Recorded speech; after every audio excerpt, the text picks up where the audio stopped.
Hey, Jason, it's Joe Shad. Welcome to South Florida. Appreciate it. Good to see you, man. Likewise, likewise. Back in the Rutgers days, that was a long time ago. Yep. Crossing paths again. Happy to see you down here.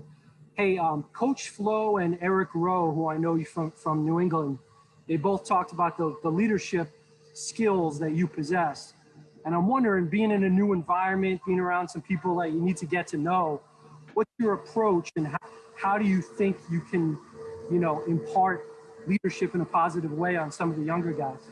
Yeah, I think it's natural. I think what you said to begin with is the first and foremost. It's important just to get to know guys. I think part of leadership is listening and serving, and you can't know how to do that until you get to know the guys around you. So this is a really good time for myself to be down here, get to know the guys in the locker room, get to know not only them, but the support staff, the people in the cafeteria, just everybody in the building. It helps to build comfort when you're walking around and you know someone's name, you know who to request, you know who to ask what, and that's kind of all a whirlwind right now. And for me, I've had to do it twice. I guess 3 times. Started in Tennessee, then had to do it in Cleveland, and doing it in New England, and now here in Miami. So just getting acclimated, getting to know guys, and I think as the days develop into weeks, months, you start to get a feel for what the team needs. You get to know a guy. You can learn a little bit about his own personal journey, his battles, and you can help him not only on the field but in life as well. Because I'm a good amount older than a lot of these guys in the locker room, so I'm just looking forward to getting to know guys and just being able to be a helping hand where I can. Thank you. Adam? Jason, it's good to meet you. Welcome to South Florida. I'm curious, how did this come about? Were there other teams that were interested? Was your connection with Brian something that really was the difference maker? How did this come about? Just the free agency process. I think obviously you guys probably have seen what a lot of people was a little bit different this year post-COVID with the salary cap dropping in the whole 9. A lot of guys signing a lot later. And for me, I'm sure you guys saw I took a visit to the Giants. Talking to Flo and obviously I know Josh Boyer and all of those guys throughout the process. And this just felt like a really good fit for me. I think it came down to obviously some familiarity with those coaches, but then just kind of knowing guys down here from Eric Rowe to Jamal Perry to Landon Roberts, Emmanuel Agba. I got a chance to play with a lot of the guys that were on the defense here, and there was some familiarity there. And I think I'm a good fit here, and I'm just looking forward to getting to know the guys here and getting to know the system and what it's like to be a Miami Dolphin and just try to help in that way. Omar? With your position, obviously you play cornerback, you play some nickel. How comfortable are you being a safety, being the center field guy, free safety, sort of like your brother? Obviously, you're twins, but do you feel like that's the next evolution for your game?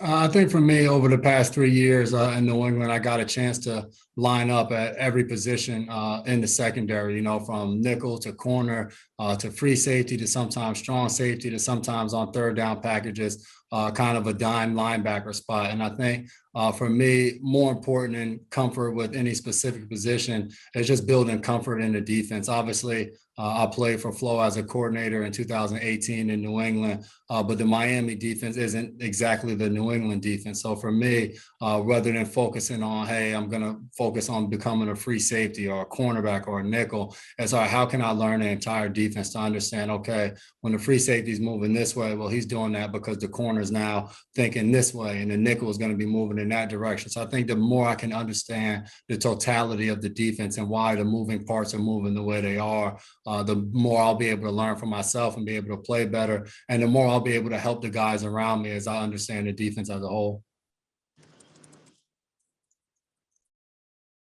Cam? What's up, Jason, man? Welcome to South Florida. Appreciate it. I'm curious, what's it like coming down from a rival to another division opponent? And obviously you get to play your brother twice a year in different jerseys. Yeah, it's fun. It's different. Obviously, I walk in this locker room, you see the Devontae Parkers, the Jakeem Grants. Those are the guys you're game planning for the past 3 years, twice a year. So it's different. Now you're getting in the locker room. But I think the thing is, in our league, you're used to it. Every year, the only thing that's constant in the league is change. So every year you see guys coming and guys going. And for me, it's just trying to get in and know guys. You know, you play against them, you know them from their jersey number and what they look like on film. And then you walk in the locker room and you see a guy, you're like, oh, he kind of looks familiar. Then we go out there with the jerseys on and you're like, oh, that's Allen Hurns, or whoever the case may be, because now you're getting to put the numbers in the game with the faces. So it's definitely different. Dev's already talking trash to me about the week 1 matchup. So I want to come here. I want to have fun, and I want to just help this team win football games. I was going to ask that. Do y'all have any anything in stake? You know, any early bets on that week 1 matchup? You know, loser got to watch. Nothing too early, but I told him the family's going to already be more on my side, because who wouldn't want to come down here and visit rather than going up to the snow where he's at and visiting. Thanks. Hal, Hi, Jason. As you were talking at the very start to Joe's question about leadership, it struck me that you sounded a little bit like Brian Flores.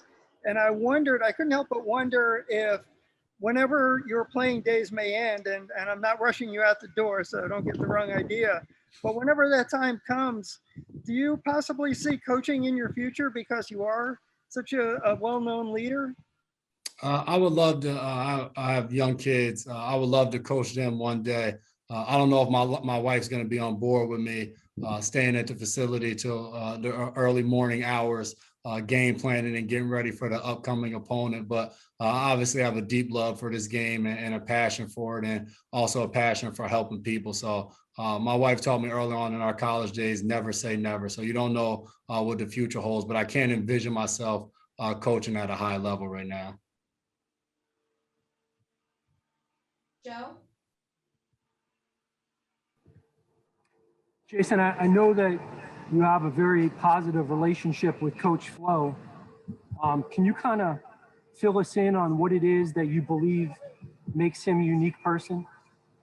Well, I got a chance to be around Flo in 2018, and then obviously my brothers played for him for a lot longer. So he's talked to me about Flo. I knew who Flo was going in. And for me, just getting to know him, and he's genuine. And I think that as a player, when you have a coach and you have somebody that's always genuine, that they do what they say and they mean what they say, it goes a long way. I think as players, things aren't always going to go the way we want them personally, whether it's playing time, whatever decision it may be, whether what defense you run or offensive play you call, or how the rotations work. But I think if you have a guy that's honest and is consistent, you can respect it, and you can really give your all and be willing to play for him. And that was the vibe I got from Flo in 2018. And it was a joy to play on his defense and be able to go in there and contribute. And I'm looking forward to now getting to know him as a head coach and being able to see how it all goes.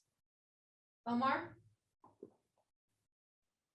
want to ask you, with such a young roster, especially one on defense that needs a leader to step up, how weird is it to be the new guy who's going to have to step in and kind of be one of the more vocal guys and vocal leaders?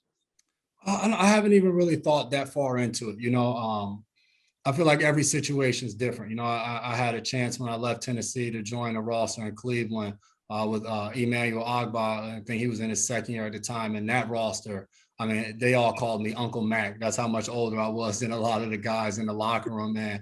It just develops over time. I think who we are naturally and how teams come together and how guys build chemistry. I think it just happens. And when it happens organically, I think guys gain respect for you. For me, I'm coming in, obviously, I'm going into my 13th year. So there's going to be a level of respect that guys are going to have for me, just knowing that, hey, he's been able to do it for a long time. But I think from my part is you don't walk in a building right away and think that you're going to start telling a guy what to do. I think for me right now, I'm in the process of learning from the guys here, you know, whether it's a rookie who's maybe been here for a little while, maybe got to dirt, obviously doing a little bit more meetings because the rookies are able to be around more. There may be things in this building that they know more than I do. How do I get here? Where do I go there? So I think part of being a leader is understanding that you don't always have to be in front. You don't always have to be the one that speaks up. And I think a very important part of it is when you're on a young roster is empowering young leaders. And I think that's something that I got a chance to always talk to my brother, Matthew Slater, and those guys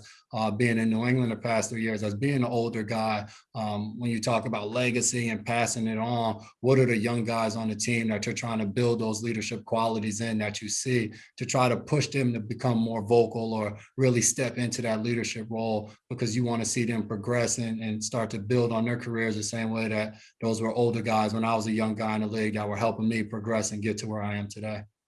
I also wanted to ask you, a 13-year veteran, I've been doing this long enough to know, other than the terminology, the defense don't really change. So why are you acting like you don't know this defense already?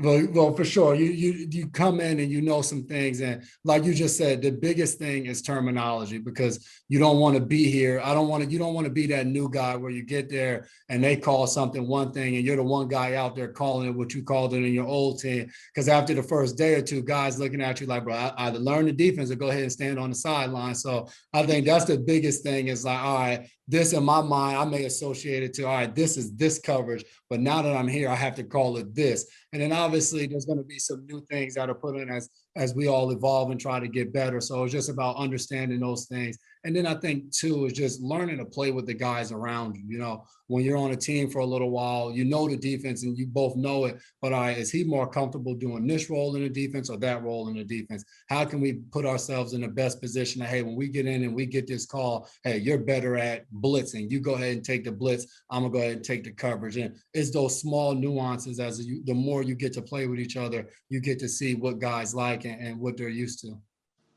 Thank you. Lewis.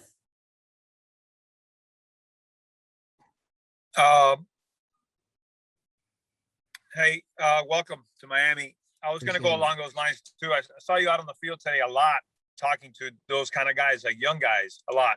So are you telling them, or are they telling you in this case in particular? Because like Omar said, I'm sure you know this defense pretty well.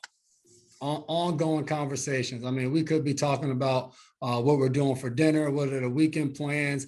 I think it's all about getting to know guys. So it's an ongoing conversation. I may be asking them a question. I may be explaining to them. I think one thing as an older guy, you learn your stories can become valuable. And for a lot of things that guys are going through or questions they may have, I might not have gone through it, but throughout these 13 years, I might have heard 3 different guys who had a similar story that you get to share. So a lot of times I'm talking to guys, I'm telling a story, either something I experienced or something that secondhand that I learned from somebody else. So I think this time is special when you get a chance. Like you guys mentioned, me in year 13, I'm an old guy. You don't know how much longer you're going to play. That camaraderie, those conversations, those relationships you build are the things that you're going to miss most. So you try to take advantage of that as much as possible.